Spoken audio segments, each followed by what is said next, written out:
absolutely unfathomable.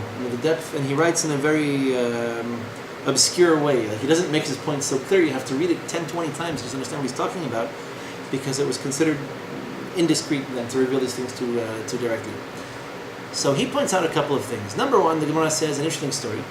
The Gemara says that there are three things that come b'haseh hadat. Right? Haseh hadat, you're familiar with the expression? Most often associated with tefillah and brachot.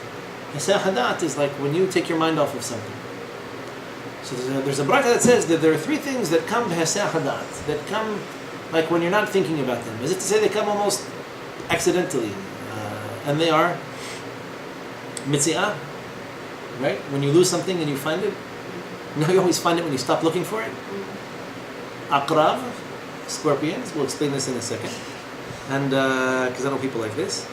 And Mashiach comes b'haseh hadat, because naturally, right? Of course, a lost object is like a scorpion, which is just like Mashiach. We can end Shiur here, make Birkat Hamazon, and we can all go home. So, okay, I guess scorpions maybe are the easiest ones to explain. They come b'haseh hadat. Yeah, people don't usually go hunting for scorpions. I mean, they're not very big. They're very slow. They move very slowly. And having lived a number of years in the desert, I can tell you with great authority and confidence, they are some of the stupidest animals on the planet, okay? There is no secret conspiracy on the part of the scorpions to go attack people and kill them. And you literally have to step on them or roll over them when you're sleeping in order for them to even respond. I've seen scorpions occupy the same place on my wall for periods of like 48, 50 plus hours, 2-3 days, so they're sitting there doing nothing, waiting for something to come. I mean, they're not quick, they're not very smart. You were not doing it. Yeah, you left them there. Yeah, it's another story for another day. Having learned the Gemara about Haseh hadat, it's like if I think about it, it should go away. I gave myself a couple of days to try, it didn't work. Sit there, look at them. They just don't move. They're not very quick. They're not drag racers. They don't win any competitions. They say you'll find your zivu when you're not looking for it. Awesome. Well, I don't know if it's. The Gemara makes the comparison. No, the Gemara makes the comparison. Well, it doesn't say that explicitly. The Gemara makes the is like a scorpion. Doesn't make sense. just like a scorpion. In fact, I have Poisoning, a long and storied history of writing Gittin. I've seen some wonderful zivugim that end up in challenging situations. But so there are situations like this that are complicated. And then the bizarre thing is that most people before they get married, they look into it and they it's a conscious decision to get married. Here the Gemara is telling you that there are good things that happen sometimes when you're unconscious or subconscious. We haven't decided yet which one. So the scorpion, okay, it's an accident. You happen to hit it when you weren't looking for it because they aren't fast. They couldn't catch up with you if they tried. A mitzi'ah, right? A lost object. When do you find a lost object? When you're looking for it. What's the only impediment to actually finding it? It's not X-ray vision that if I could see through the wall, I would know. I had a book. I'm looking for this book for a year at least, if not more. I got an email from Israel that one of my other books, he just told me that he was looking for my address, he wants to send it back. He made the aliyah, got married since then, still never found my book, and he gets back to me. Another book though. It's the Satan, it must be Maaseh Satan because it's a book about cheese making. So I'm missing this book that I'd read very thoroughly and I really enjoyed. And I can't find it. So the only reason I can't find it, I don't know about you, but in my case, the only reason I can't find it is because I know where I put it. I know where I put it, I know where it's supposed to be. And I keep on trying different variations and permutations of where the book is supposed to be because I put it there and it was supposed to stay there. Books don't have legs, the Satan doesn't have hands. Why I can't find my book is beyond me. You didn't look in the freezer. Right, exactly. I have to look in the freezer, behind the toilet, there's a place that the kids find things. So when you're looking for something, normally it's something that you care enough about it to pursue it, otherwise you would have stopped looking for it. And if you're looking for it and you can't find it, very often it's because you're so obsessed with your version of reality, with your recollection of the events, that there's no way the book could be where it is right now, because that doesn't make sense. But it's there. It's there. How do you know? You know when you find it. So you look, until you've exhausted all of the possibilities. I'm convinced it was either in my car, or in one of the library shelves in my office, or in one of the bookshelves in the house. I can't find it in any of these places. And we rearrange things, and we've cleaned them, we've taken them out, put them back. No, I still can't find it. Once I give up completely, and it hurts me too much to do that, so I haven't done it yet. But once I give up completely, right, and I spend another $17 or $18 on Amazon, I'm obviously going to find it before the new book arrives, right? Because this is the way it works. You give up, And what you give up on is not just, I give up hope, I'm never going to find this. I'm giving up on what's wrong with my perspective that actually impedes me, that prevents me from finding what it is that I'm really looking for, because I'm convinced by what I think I'm looking for, or where I think I'm supposed to be looking, or where I think I'm supposed to be finding it.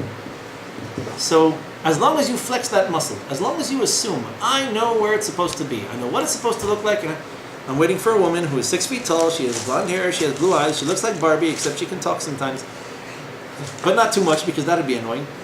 So, when you're obsessed and you know exactly what you're looking for, obviously you can't find it. You can't find it, first of all, because it doesn't exist, and second of all, because it's not going to be where you think it is. It ended up somewhere else. As soon as you let go of your version of the truth, your version of reality, your obsessive-compulsive disorder with how you expect things to be, now you're open to other possibilities. So I'll find my book when I'm looking for my keys, when I'm looking for my wallet, when I'm looking for other things that are very precious to me, and I really wish wouldn't get lost, but they do. So that's when all of a sudden these things pop up and you say, hey, look at that. I haven't seen this thing in a really long time and I just turned it up. I'm no longer impeded by where I believe it should be or how I believe it's supposed to behave. I've actually given up. It's Yeush, Heseh Hadat. I took my mind off it. And now, literally, Heseh Hadat is like a deviation of the thought, deviation of the mind. Like I literally took my mind off. So, how does it work with Mashiach? In context, how does this make any sense? Right? I want Mashiach to come tomorrow. I am Mashiach. What do you mean? I'm sure he looks and talks and sounds just like me. So I'm obsessed. I'm convinced that I know exactly how Mashiach is supposed to look. And in fact, if he's not Moroccan, I'm not going. I'm going to stay with. I'll wait for the next one. Maybe he's Tunisian. Maybe he's Libyan. Maybe he's Ashkenazi. Maybe he's Timani, Ethiopian. Who knows? Yeah. So very cleverly, Rav Ben Sion Shaul commented on this before he passed away. He wasn't known as a very big Kabbalist, but he made a very interesting reflection to one of his Talmidim. His Talmid asked him, I don't understand. We have now access to Eretz Yisrael. This is the time before it was politically expedient to be anti-Zionist as a Sephardi rabbi to be taken seriously. So he says, one of the Talmidim said, we have Eretz Yisrael, we have Kibbutz Galuyot, we've brought in all the exiles. Any Jew who wants today to come to Israel should be able to come. We have institutions of Torah learning. We have, even laws in the Knesset that people who want to learn Torah get compensated by the government for no other compelling reason than because they want to learn Torah and other people should support them. Why hasn't Mashiach come? The Rav was already older, he was sick, he knew he wasn't going to be living forever. And so he says, it's a very interesting question that you asked me. He says, I'm troubled by this as well. But here are my conclusions. HaKadosh Baruch Hu wants Mashiach to come more than I do. I assume this is his creation, he wants to see it come faster and more urgently than I myself do. Why hasn't Mashiach come? Mashiach hasn't come because we're not ready. Why are we not ready? Because we still haven't broken down these idiotic thoughts and stereotypes and stigmas that we have and how Mashiach is supposed to be. If he wears a black hat, the Zionist community is not going to be in it. And if he wears a kippah sruga, you just lost the whole Haredi community. If he's black, we're going to want him to be white. If he's white, they're going to want him to be black. If he's Sephardi, the Ashkenazim aren't coming. If he's Ashkenazi, the Sephardim aren't coming. If he's Ethiopian, no one's going to talk to him. How on earth could Mashiach come in a reality like this? He said, no matter where he comes from, no matter what he looks like, what he sounds like, what yeshiva he went to, and whatever color his hair is, 99% of Am Yisrael is going to kick him down the stairs. Why send Mashiach to a nation like this? He said, it's only a recipe for disaster. Everybody's going to get their hopes up. Then it's going to fail. We're going to fall into even more despair. Maybe the Galut is going to go on longer than it was supposed to go on. So the point that he made was a very powerful one, and it has exactly to do with this Heseh Hadat. You're not going to find what you're really looking for, not on the highest level, until you're willing to let go of your dat. Let go of your dat because your dat is imperfect. Because you don't know everything, you don't know how it's supposed to be, you cannot dictate reality to HaKadosh Baruch Hu.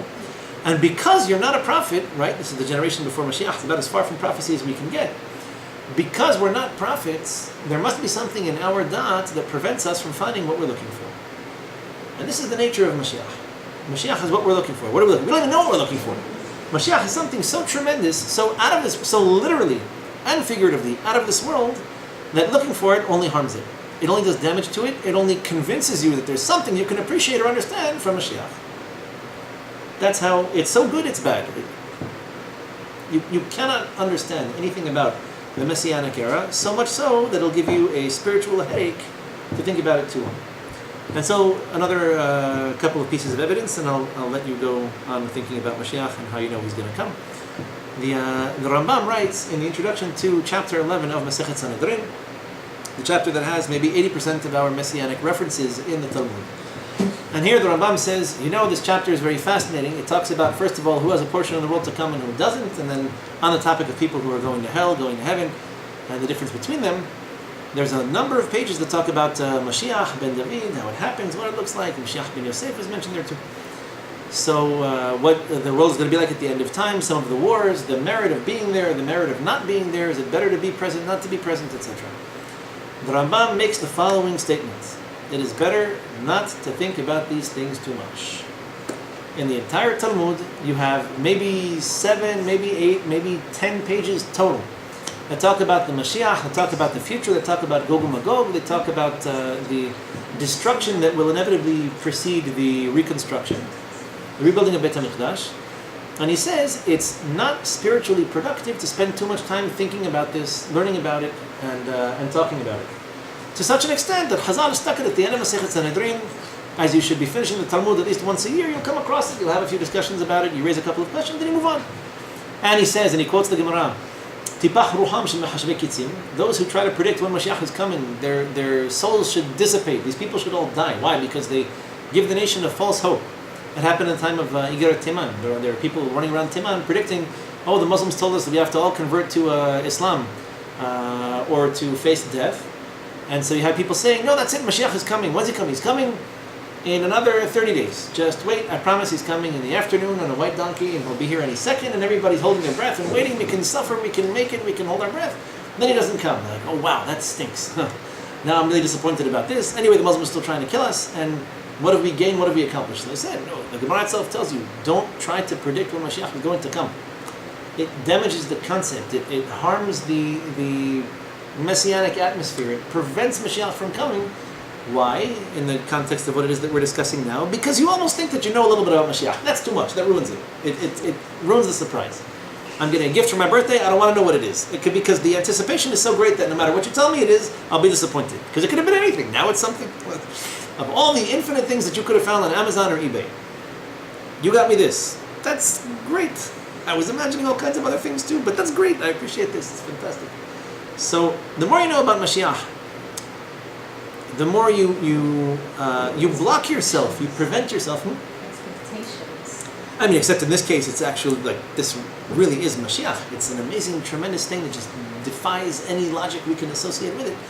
So the more you think you know about it, the less you actually understand or appreciate it. And therefore, it's no surprise that these predictions are always false, and these false understandings need to decompose before we actually, we can actually welcome Mashiach. So the Maharal mentions that this concept of Hesach Hadat, he goes on and he says, what's more precious to us as Jews than Da'at?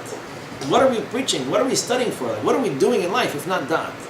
We could live like animals, we can all move to Iraq and Syria and we can compete with them. What would we be gaining by doing this? We'd have no Da'at, we'd be living basically on our most primal urges and instincts, and the world would look like much of New York City today. The idea that we spend our entire lives building up Da'at, that we work very hard on this concept of Da'at, that we study, we learn, we try to understand even the passages in the Torah that are difficult. We still try to subjugate them to our Da'at, to our understanding. I want to understand what happened to Yehudah Tamar, but it's really hard. So I try, and I come to a deeper level of understanding. It doesn't all make sense, but it's still giving me less indigestion than what I thought before. So even this, and he points, by the way, to Purim and to Yom Kippur as other examples of places where it's like beyond our Da'at. I can't understand. How could HaKadosh Baruch Hu forgive me for something if I have a memory and I don't forgive my friends for what they did? And the Mishnah says, no, you have to forgive your friends if you want Hashem to forgive you, but nonetheless, that Hashem, whose memory is perfect, can create a reality in which I can be forgiven, defies my human logic. Because as a logical human being, sometimes anyway, that doesn't make sense to me. How can it make sense on Purim that a nation that was totally non-observant, they do teshuvah within 3 days, and all of a sudden the situation is healed and no Jews were killed, and they got rid of Haman, and everything turns inside out? It's beyond my da'at, it's beyond my ability to understand. And he makes other references that, our da'at is great, it covers 99% of reality, except for the most important part, which is submission. I submit that there are things I do not know, I concede there are things I will never understand. That's what makes me human. That's the difference between me and an angel or Hashem. And this is a crucial feature of our redeemability. In order to be redeemed, we have to submit. There are things we don't understand. How does it manifest to us in practical terms? So, these little blips on the da'at radar screen are basically pointing in very obvious ways, are pointing us to things that we can't understand even if we try. And nonetheless, the truest of true realities, the greatest spiritual accomplishments happen to have their roots there. You as a human being cannot understand how Tamar can seduce Yehuda. She has the greatest kavanah of all human history, and he has none. Absolutely none. And nonetheless, although it's true generally, you both have to be careful, you both be on the same page and pulling in the same direction. In this particular case, it's beyond your comprehension. Beyond your comprehension. And he says something similar by Moshe and by Amram and Yocheved, by the way, where we're told the first time we're introduced to them, so tell me, Amram married Yocheved, they had children, what's the big deal? So he says, no, so you shouldn't think this was like a normal, natural marriage. First of all, what was the big deal about it? Why is it described this way? Because they were divorced, and then Miriam, who was only 5 or 6 at the time, convinced them to go back and get married because he marries her and they have children, they're giving future hope to the Jewish nation, etc. So he says the reason they're named anonymously, they're referred to anonymously, is because if you thought this was just an Amram and just a Yocheved, you're completely wrong. This child was born in a reality that you can't understand, the greatest of despair and at the same time the greatest possible hope, and then a miraculous child is born. So we have other examples of this, but the story is needed by necessity, according to the Maharal, to happen this way, specifically because there are certain divine injections into tangible physical reality that without these we would have thought we can understand everything. And Mashiach starts where our understanding ends. It's the component that's beyond our ability to understand something rationally and logically that makes Mashiach possible. Because it's something so spiritual and so non-physical, my ability to understand it would actually contain it or reduce it to something less important and less powerful than it is. I don't know if that made sense. I hope it did. Anyway, that's the Maharal. So, not that I'm advising anyone to go molest anyone else. I don't suggest that you put on blindfolds or play crazy games. I mean, you have to know who it is that you're dating and getting married. Let's, nonetheless, we aren't, if I myself am not Mashiach, and I hold by these rules, I suggest you should do it too, but these aren't the things that, very specifically, in fact, if you look back at these stories, I pointed out, in the case of Yehudah and Tamar, at least one of them knew what they were doing. I mean, that was a definite plus. But these are very unique kind of one-time events. Otherwise, every politician would have genius messianic children. We see it's not the case. So I'm not suggesting that we bend the rules, just that the rules which are applicable 99.9% of the time, they're very often transgressed for the wrong reasons, but it's possible that there be a little bit of not so perfect mixed in there, and that actually complements the perfection of what otherwise should be reality. Okay, there are no questions. Mashiach now. Mashiach, right. I'm saying Mashiach now when